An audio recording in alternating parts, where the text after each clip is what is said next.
Buksan po natin ang ating po mga Bible sa Joshua chapter 1, verses 1 to 9. Joshua chapter 1, verses 1 to 9. Nakita na po ba isang malakas at masayang amen? Sa alitang pagbasa, ako po sa verse 1, kayo po sa verse 2. Sabay-sabay po tayo sa verse 9. Verse 1. Now after the death of Moses, the servant of the Lord, it came to pass that the Lord spake unto Joshua, the son of Nun, Moses' minister, saying, verse 2 kayo po. Moses, my servant, is dead. Now therefore arise, go over this Jordan, go and all these people unto the land which I do give to them, even to the children of Israel. Every place that the sole of your foot shall tread upon, that have I given unto you, as I said unto Moses. Verse 4. From the wilderness and this Lebanon, even unto the great river, the river Euphrates, all the land of the Hittites, and unto the great sea toward the going down of the sun, shall be your coasts. There shall not any man be able to stand before thee all the days of thy life. As I was with Moses, so I will be with thee. I will not fail thee, nor forsake thee. Verse 6. Be strong and of courage, for unto this people shalt thou abide for an inheritance the land, which I swear unto their fathers to give them. Only be thou strong and very courageous, that thou mayest observe to do according to all the law, which Moses my servant commanded thee. Turn not from it to the right hand or to the left, that thou mayest prosper whithersoever thou goest. Verse 8. This book of the law shall not depart out of thy mouth, but thou shalt meditate therein day and night, that thou mayest observe to do according to all that is written therein. For then shall be thy way prosperous, and then shall have success. Verse 9 altogether ready read. Have not I commanded thee, be strong and of good courage, be not afraid, neither be thou dismayed, for the Lord thy God is with thee, whithersoever thou goest. Tayo po lahat ay umuko, pumikit, tayo po ay manalangin. Dakilang Diyos na makapangyarihan sa lahat, magandang gabi po sa inyo.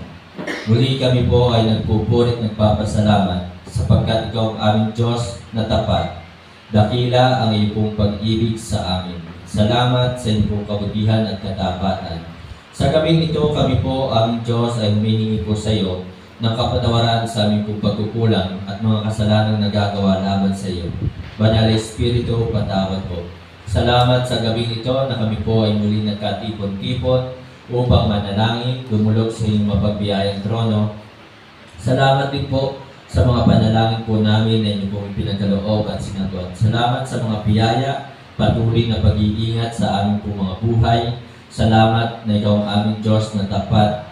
Ikaw ang Diyos ni Moses, Diyos ni Joshua, ni Abraham, at ikaw din ang aming Diyos na pinaglilingkuran po namin ngayon, na talagang ikaw po ay laging gumagabay at nag-iingat sa amin. Nawa at sa gabing ito, dalangin ko po niyo pong pagkilos at paggawa sa aming kalagitnaan, at dalangin din po namin sa gabing ito, kapayapaan sa Jerusalem, kaligtasan po ng mga taga-Israel, at dalangin po namin ang bihag ng Hamas, yung hostage po ng Hamas. We pray na sila po ay makaligtas. At dalangin din po namin sa gabing ito, patuloy mo pong igawad sa bansang ito ang kapayapaan.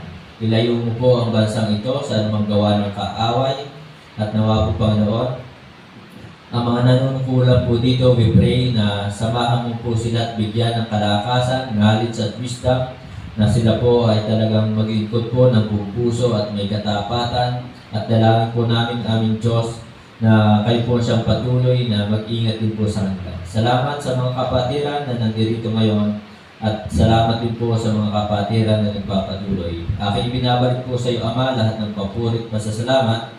Ito po ay aming dalangin sa pangalan po ng aming Panginoon Jesus. Amen. Sa mapagpalang gabi po sa ating lahat.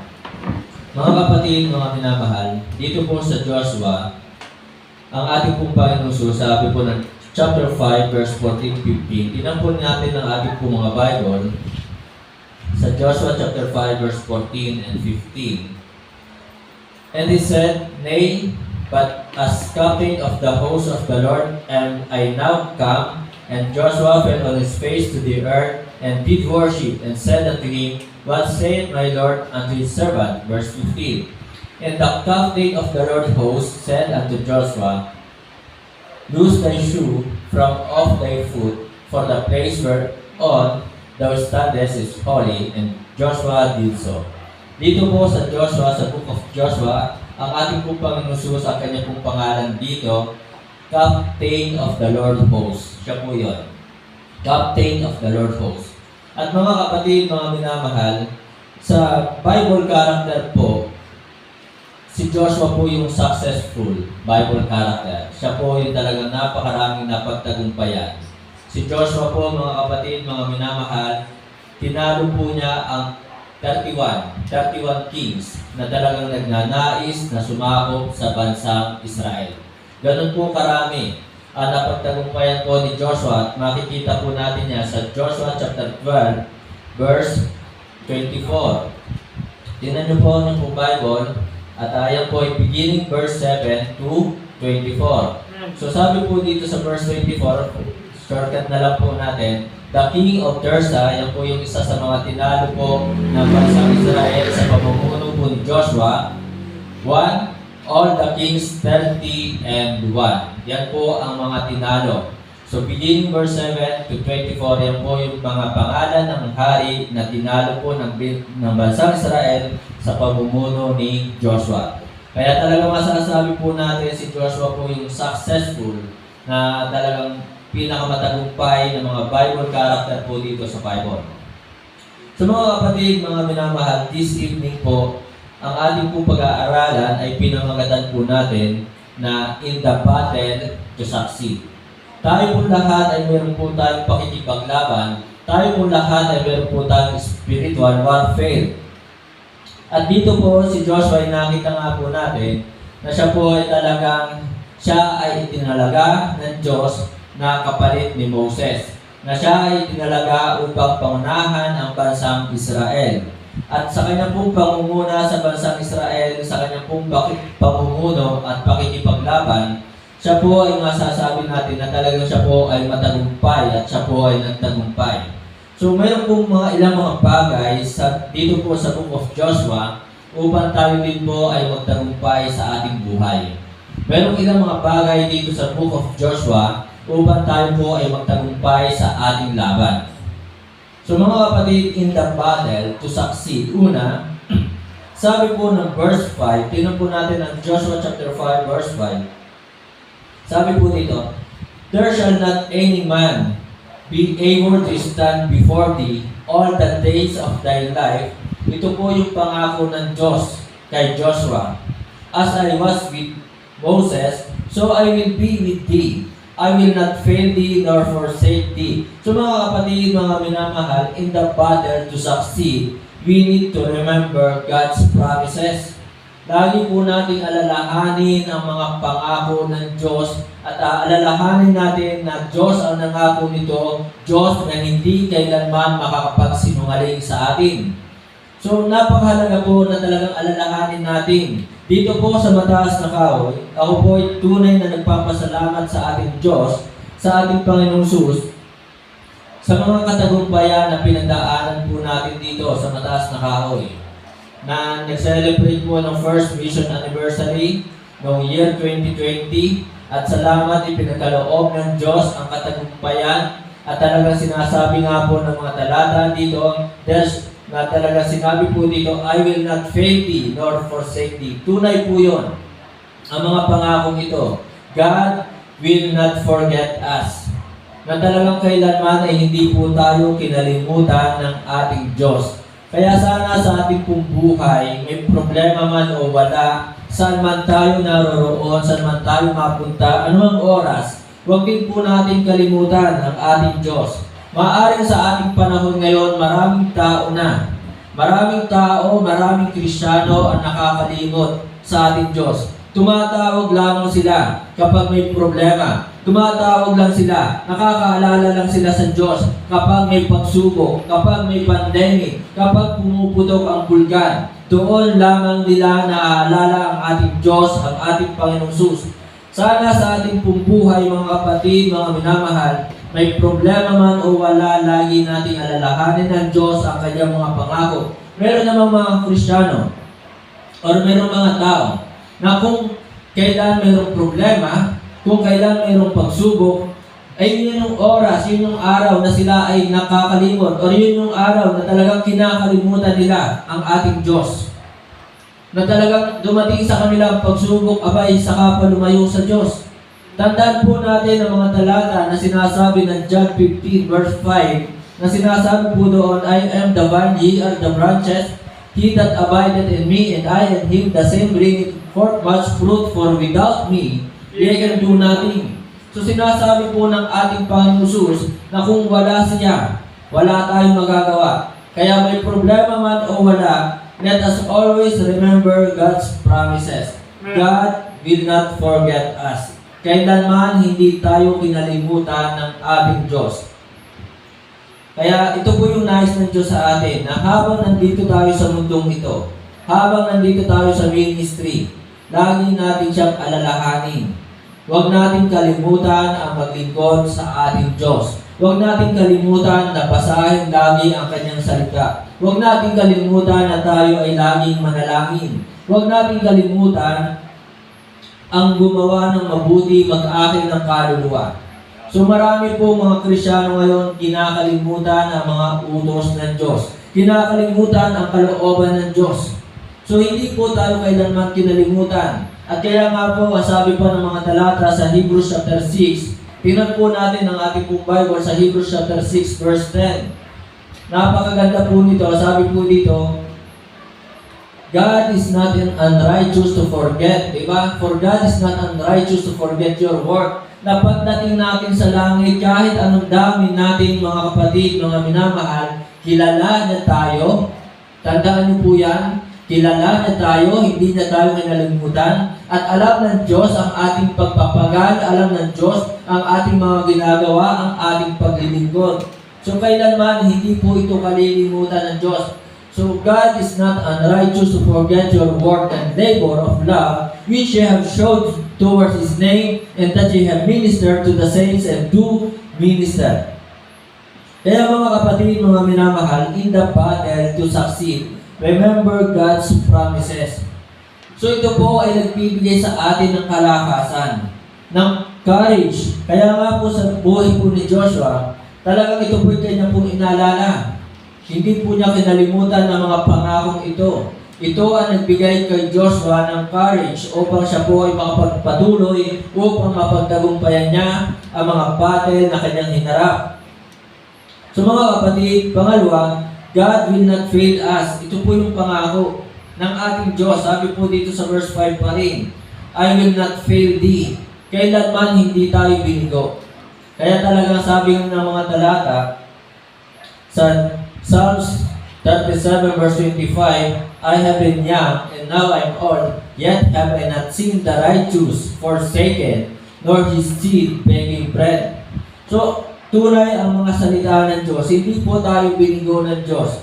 At kaya nga naman po, meron po tayong mga kapatiran. Every time na talaga magse-celebrate po dito ng anniversary, talaga sinasabi lagi sa akin ng isang kapatiran sa Lemery, kailanman ay hindi niya pinabayaan ang kanyang lingkod. Kaya ako po ay nagpapasalamat. Nito nakarang anniversary, maaaring hindi po na-meet yung talagang target para sa budget sa anniversary, na talagang hindi po lahat ay nakapagbigay ang mga member. Pero salamat, God will provide. Na talagang He never failed me. Kailanman hindi niya ako binigo. Diba? At ako po ay nagpapasalamat na talagang wala po tayong nakuha na mga tulong galing sa ibang tao. Pero ang Diyos ay talagang hindi niya pinabayaan ang kanyang gawain, hindi niya binigo ang kanyang lingkod, at ang Diyos ay talagang nagpadala ng tulong. Diba? So wala po tayong nakuha na sabihin nating sulisit. Wala. Wala po tayong sulisit nung nakaraan. Diba? Pero ang Diyos ay hindi po nagpabaya at kailanman ay hindi niya binigo. So, lagi ko po sinasabi, Panginoon, ito ay hindi akin. Panginoon, ito ay sa iyo. Ang ministry ito ay sa iyo. I believe na hindi mo ito papabayaan. I believe hindi mo ito bibiguin. So mga kapatid, kaya talagang ang Diyos po ay nag-provide. So mga kapatid, God will not fail us. Hindi niya tayo binigo. Pero maraming Kristiyano ngayon, binibigo ang Diyos. Sapagkat maraming Kristiyano ngayon, sa simula ay napakainit na kanilang pinapakitang paglilingkod. Sa simula ay napakainit na kanilang pinapakitang pagsamba, pakikinig ng salita ng Diyos. Pero after a month, after a year, nasaan na ibang Kristiyano? So, binibigo ng tao ang Diyos. Diba? Ang Diyos ay mayroong inaasahan sa tao. Ang Diyos ay umaasa din naman. Umaasa ang Diyos na ang tao ay sasamba sa Kanya. Umaasa ang Diyos na mga tao ay maglilingkod sa Kanya. Umaasa ang Diyos na talagang pagdating ng gabi na mga Kristiyano, yung Kanyang mga anak, ay talagang makikipag-usap sa Kanya through prayer. At talagang umaasa ang Diyos tuwing gabi na tayo ay tatagpo sa Kanya upang basahin ang Kanyang salita. Pero maraming beses nating binigo ang Diyos sa ating buhay. Di ba? Maraming beses nating hindi sinunod ang Kanyang kalooban. Pero kailanman, God will not fail us. Ito ang pangako ng Diyos sa atin. I will not, sabi nga po ng verse 5, I will not fail thee, nor forsake thee. Aminin ko po, meron po mga gabi na talagang ako yung humingi ng tawad sa Diyos, Lord, patawad. Na talagang binigo kita, hindi kita kinausap, hindi kita kinatagpo kagabi. Diba? So yung po inaasahan sa atin ng ating Diyos, kakatagpuin natin siya sa pamamagitan ng prayer at pagbabasa ng Bible. So huwag po nating biguin. At inaasahan nga po ng Diyos ang bawat Kristiyano, kaya nga sabi ng John 4:23 and 24, na sinasabi po doon, na talagang datapwat dumarating ang oras. Di ba? So sabi ng 23, but the hour cometh and now is, ngayon na nga, when the true worshipers shall worship the Father in spirit and in truth, for the Father seeketh such to worship Him. Inaasahan po ito ng Diyos sa mga mananampalataya. Inaasahan ito ng Diyos sa kanyang mga anak. Hinahanap ng Diyos yung mga tunay na mananamba. Pero maraming Kristiyano, binigo ang Diyos. Binigo ang ating Panginoon Jesus. Diba? Nasaan ang maraming Kristiyano kapag araw ng linggo? So nakakalungkot, nasa napakaliit na bagay. Ito po talagang para sa aking maliit na bagay lang to. Yung pagsamba every Sunday, hindi po yan kalabisan. Hindi po kalabisan na tayo manambahan every Sunday. Sapagkat ang biyaya ng Diyos sa atin umaapaw. Ang biyaya ng Diyos sa atin ay sobra-sobra. Yun na lamang bigyan tayo ng buhay na walang hanggan, kaligtasan, katiyakan ng langit. So yun po ay talagang sobra-sobra na. Pero sana, huwag po natin biguin ang ating Diyos na siya'y ating sambahin sa Espiritu at katotohanan. Maging totoo tayo sa ating pagsamba. Maging totoo tayo sa ating paglilingkod. Maging seryoso tayo sa ating pagsamba, pakikinig ng salita ng Diyos. So kapag hindi tayo seryoso sa pakikinig ng salita ng Diyos, binibigo po natin ang ating Diyos, si Kristo. God will not fail us. So nagpapasalamat tayo sa mga biyaya na ating tinatanggap. Diba? Nagpapasalamat tayo sa ating Diyos sa mga pag-iingat niya sa atin, sa provision. Kaya sana ito po yung magtulak sa atin upang huwag nating biguin ang ating Diyos. God will not fail us. God will not forsake us. Kaya nga sabi po ng talata sa Hebrews 13 verse 5. So sinabi po doon, let your conversations be without covetousness, but be content with such things as ye have. For He hath said, I will never leave thee, nor forsake thee. Kailanman hindi tayo iniwan. Kailanman ay hindi tayo pinabayaan. Kaya huwag po sana nating pabayaan, huwag nating iwan ang ministry. Huwag nating iwan ang ministry. No matter what. Huwag nating iwan. Kaya nga mga kapatid, mga minamahal, kahit alam ko ayusin pa ang boses ko, nandito pa rin po ako sa choir. Diba? Kahit sabihin na natin ako yung panggulo sa choir, pero ako po ay willing po akong matuto. Sana nga, ipagkaloob ng Panginoon. Diba? Sana nga ay hindi ako maging pabigat sa choir. So mga kapatid, mga minamahal, God will not forsake us. Kaya huwag din po natin iwan ang ministry, huwag po natin pabayaan ang ministry. So kailanman hindi po tayo iniwan, pinabayaan ng ating Panginoon.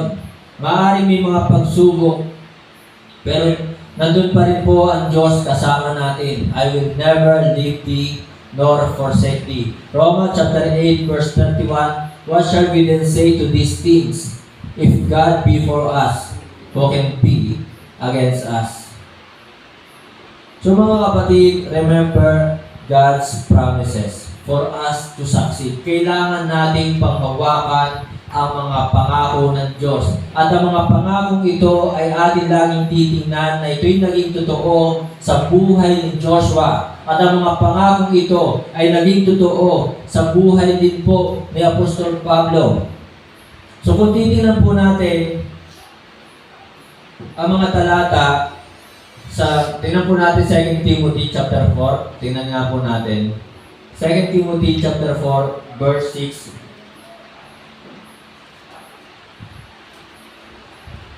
For I am now ready to be offered, and the time of my departure is at hand. Verse 7. So meron po dito mga times na talaga si Pablo ay iniwan. I have fought a good fight, I have finished my course, I have kept the faith. Verse 9. Tingnan po natin ang verse 9. Do thy diligence to come shortly unto me. Then verse 11. I think verse 11. Only Luke is with me. Ayan po, na talagang iniwan po siya. Si Luke lamang ang naiwan sa kanya. Take Mark and bring him with thee, for he is profitable to me for the ministry. Verse 12. And Tychicus have I sent to Ephesus, verse 13. The cloak that I left at Troas with Carpus, when thou comest, bring with thee, and the books, but especially the parchment. 14.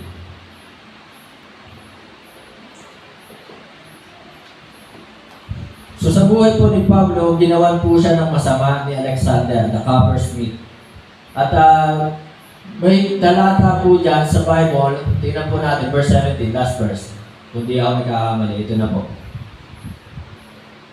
Yan. Sabi po dito, notwithstanding, the Lord stood with me. Notwithstanding, the Lord stood with me. So iniwan po siya ni Dimas. Diba? So siya po iniwan.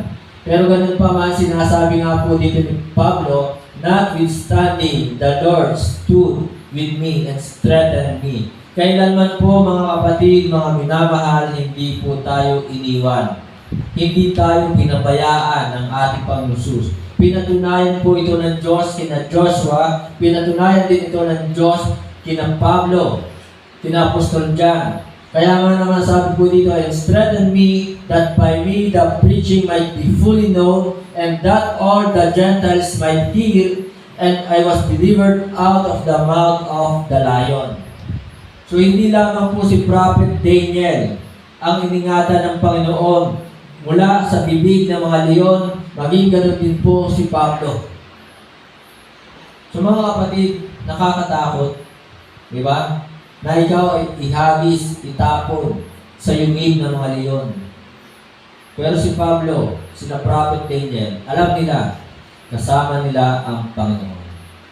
So in the battle to succeed, we need to remember God's promises. Tandaan po natin, ito po ay totoo. Huwag kang matakot. Kaya nga lagi sabi ng Diyos, ng Panginoon kay Joshua, don't be afraid, neither be dismayed. Huwag kang matakot at huwag kang magulimihanan. Huwag kang mangamba. So ang Panginoon ay ating pong kasama. Pangalawa, mga kapatid, mga minamahal, may laban po si Joshua na kailangan niya mapagtagumpayan. At ang utos ng Diyos sa kanya, sabi po ng verse 8, "This book of the law shall not depart out of thy mouth." So, in our battle, we need also to read the scriptures. So, anong connection? Di ba? Ganyan ang tao eh. Anong connect? May laban ako, kailangan ko pang basahin ng Bible. Anong connection nun? So, doon sa pag-ikot nila sa Wall of Jericho, sino ba yung inutusan doon na umikot sa Wall of Jericho? 7 beses. So, anong connect? Di ba? So, ang utos ng Diyos, umikot kayo sa Wall of Jericho 7 beses, at ang nangyari ito pong Wall of Jericho ay talagang bumagsak. So, anong koneksyon ng pagbabasa ng Bible sa ating battle, sa ating laban upang tayo magtagumpay?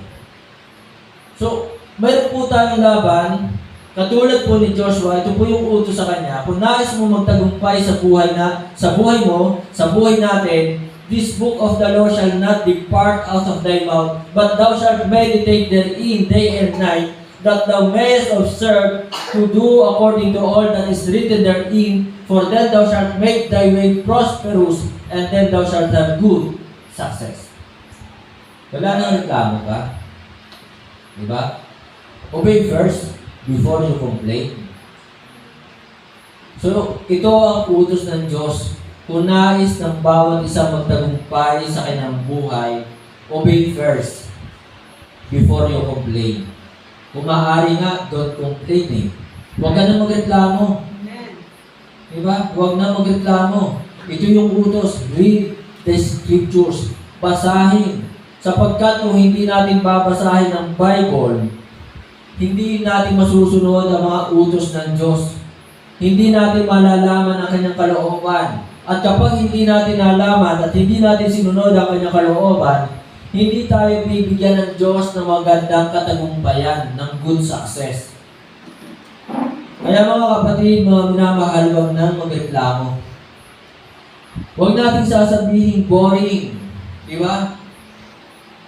At lagi ko po sasabihin sa inyo, napakaganda, napakasarap basahin talaga ng Bible. Meron po itong mga lesson at meron pong itinuturo ang pagbabasa ng Bible. Tinuturuan tayo na maging patient, maging matiisin, di ba? Maaring wala tayong maintindihan, pero sa pagbabasa po natin ng Bible, meron po tayong maunawaan. Magbibigay ang Diyos ng wisdom. Katulad na lamang po, sa ngayon, ako po nasa Leviticus sa pagbabasa. At doon po talaga makikita ko puro utos. Ang daming commandment ng Diyos. At kung sa akin, kung ako yung susunod doon, kung ako yung si Moses, kung ako yung sila Aaron na susunod doon, napakahirap. Napakahirap sundin yung mga utos na ito ng Diyos. Maaaring paulit-ulit at talagang nakakasawa. Diba? Magpapatay ka lagi ng tupang malinis, walang bahid, walang dumi. At lagi mong iwiwisik ang dugo nun. Sabihin na natin paulit-ulit sapagkat ang Israel ay paulit-ulit sa kasalanan. So, ang nakita ko po doon mga kapatid, mga minamahal, napakahirap po ng utos noon. Diba? Kung yun ay ating i-a-apply sa ating panahon ngayon, maaaring talaga maiyamot na ang mga tao. Maiinis na, magsasawa na, susuko na ang mga tao. Pero sina Moses na ito at sina Aaron ito, wala akong nabasa sila ay nagreklamo sa Diyos. Wala akong nabasa na sila po ay nagreklamo sa Diyos. Ito na naman, di ba? Ito na naman, lagi namang si kapatid na ito paulit-ulit sa kanyang kasalanan. Ang baho na ng aking kamay, kawiwisik ng dugo diyan. Di ba? Hindi ko na masikaso ang aking sarili. Wala po silang ganong reklamo sa Diyos. At yun po, ang isa pang mensahe sa aking pong pagbabasa dito ng Leviticus, mga kapatid, mga minamahal, talagang ang mga tao po noon ay naligtas po sila by faith. Sila po ay naligtas, ang Diyos ang gumawa ng paraan upang sila po ay maligtas. Maaari sila po ay nagdala ng tupang malinis, naghandog. Pero sino ba yung naghandog nito, ng tupang ito? Sino ang pumatay sa tupang ito? yung mga anointed priests, di ba? So si Kristo dito po sa Old Testament, siya po yung high priest na ipinapakilala ng Bible. So meaning, ibig sabihin, ang Diyos talaga ang gumawa ng kaligtasan ng mga tao noong panahon ni Moses at hanggang sa ating panahon, Diyos ang gumawa ng ating kaligtasan, hindi ang ating gawa. At yun po ay talagang by faith. Kaya mga kapatid, mga minamahal, ang magbasa ng Bible, ng salita ng Diyos, ito po ay blessing. Napakarami ng ituturo. Napakasimple lang ng utos sa atin ngayon, sumamba, magbasa, at napakahirap ng utos ng panahon ni Moses. Yun ang mahirap. Ang mahirap yung utos ng Diyos kay Noah, na si Noah ay gumawa ng ark. Ang mahirap po mga kapatid, mga minamahal, yung utos ng Diyos kay Kristo, na magpapako sa krus, ibigay ang kanyang buhay. Sa atin mga kapatid, mga minamahal, ang hinihingi sa atin ng Diyos, magbasa, mag-aral ng salita ng Diyos, sumamba at manalangin at magbigay, mag-akay ng kaluluwa. Ito po mga bagay na ito ay hindi po mahirap. Kaya nga po sabi ng Bible sa 1 John, tinan nga po natin ang ating pong Bible, ito po yung mga singit lamang, chapter 3, verse 5, kung hindi po ako nagkakamali, or chapter 5, verse 3. 3:5 muna. Tingnan natin. O, chapter 5, verse 3. Tingnan po natin. For this is the love of God, that we keep His commandments, and His commandments are not grievous. Hindi po mabigat, hindi po mahirap. Kaya lamang ang Kristiyano nakakalungkot, reklamo eh. Reklamador. Di ba? Mahirap na ba talaga yung talagang umattend tayo maghapon? Mahirap ba yun? Na talagang maghapon, Sunday, a-attend tayo? So hindi po yun mahirap. At ang napakaganda pa nito, sabi nga ng Panginoon, I will never leave thee nor forsake thee. Nakasama pa rin natin siya. At ang sabi pa ng Panginoon, I can do all things through Christ which strengthened me. Kaya talaga wala namang mahirap. Ang Diyos, si Kristo, ang nagbibigay sa atin ng lakas. Amen? So in the battle to succeed, we need to read the Scriptures. Basahin natin ang Bible. Basahin, aralin, unawain. Hindi yung basta lang binasa. Binasa, then seconds, tapos na. Samantalang, ang tagal maglaro ng ML. Diba? Ang tagal mag-scroll sa Facebook. Ang tagal manood, pero ang magbasa ng Bible, sinasabi agad, boring. O, di ko man naman maintindihan to. Diba? Unawain po natin, napakasarap pong basahin ng Bible. Then next, balikan po natin ang Joshua chapter 1, verse 6. Sabi po ng verse 6, mga kapatid, in the battle to succeed, we need, sabi po ng verse 6, be strong and of a good courage, for unto these people shalt thou divide for an inheritance the land, which I swear unto their fathers to give them. So mga kapatid, in the battle to succeed, rely in our Savior. Magtiwala po tayo sa ating Diyos, sa ating tagapagligtas. Trust in the Lord with all thine heart, and lean not unto thine own understanding. In all thy ways acknowledge Him, and He shall direct thy path. So si Joshua ay nandoon ang kanyang pagtitiwala sa Diyos. Hindi siya nagtiwala sa dami ng kanyang mga sundalo. Hindi siya nagtiwala sa kanyang talino o galing. So mga kapatid, mga minamahal, pagtiwalaan po natin ang ating Diyos ng buong puso. Kaya nga naman sabi po ng Psalms 118 verse 8, it is better to trust in the Lord than to put confidence in man. Kaya ito pong gawain ay pinagkakatiwala ko po sa Diyos. Nagsimula ang gawain dito sa mataas na kahoy, talagang walang-wala naman. Solo ako. Ako ang song leader, ako yung scripture reader, di ba? Ako ang preacher, ako ang janitor.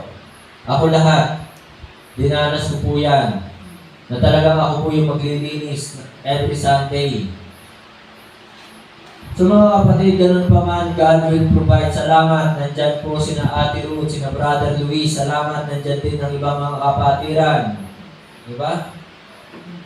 So tayo po ay magtiwala sa ating Diyos na talagang siya lamang po ang makakapagbigay ng lahat o makakapag-provide ng ating mga kailangan.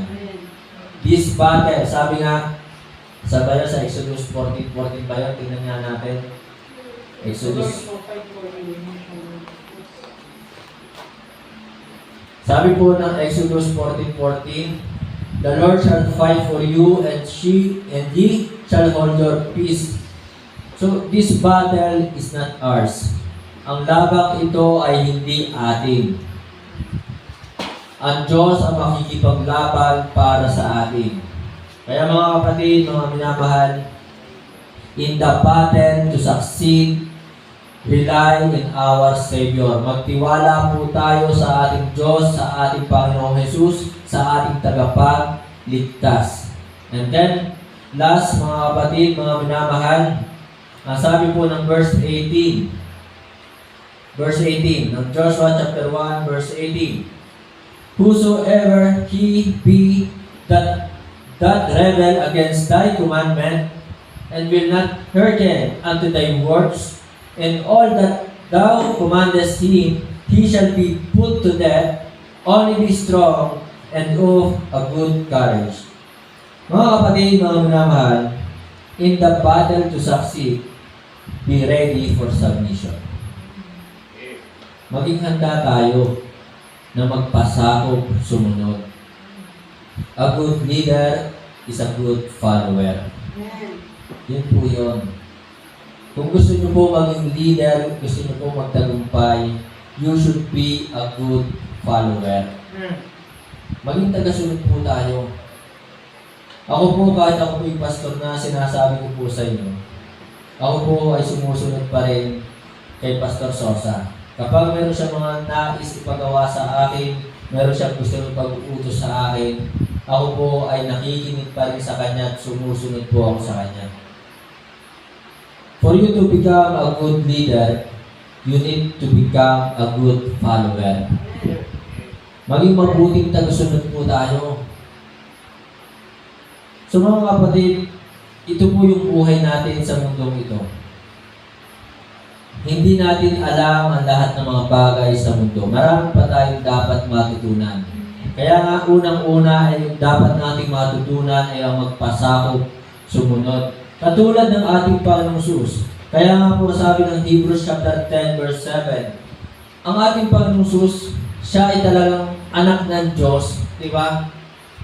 Pero ipinakita niya na siya ay naging masunurin. Hebrews chapter 10 verse 7, then said I, Lo, I come in the volume of the book, it is written of me to do thy will, O God. Na siya po ay sumunod din, na ang kanyang buhay ay inilaan sa pagsunod sa kalooban ng Diyos.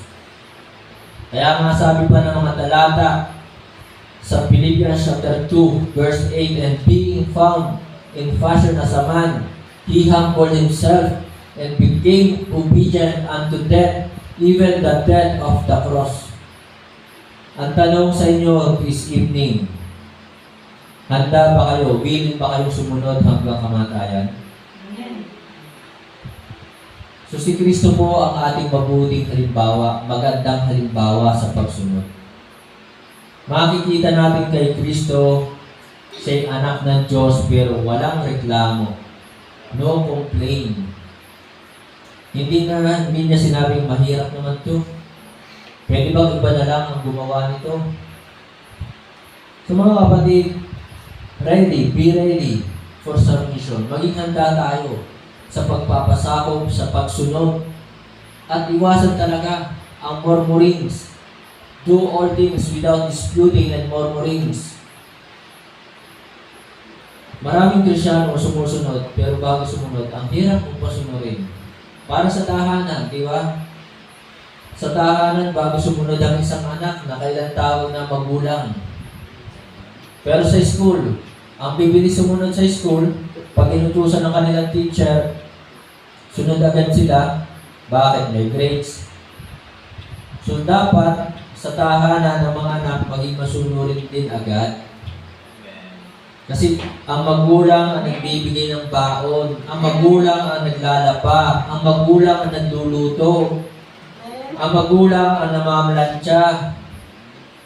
Kaya mga anak, higit ninyong sundin ang inyong mga magulang sapagkat sila ang naghirap din sa inyo. So sa ating buhay bilang mga Kristiyano, we ought to obey God rather than men.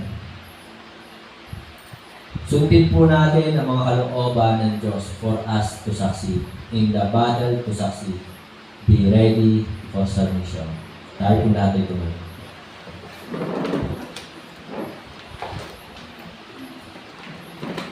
Sana kung tayo po ay hilingan at talagang yumuko, pumikit. Sana po ay talagang yumuko at pumikit. Wala pong makikita ang mga Kristiyanong nakamulat.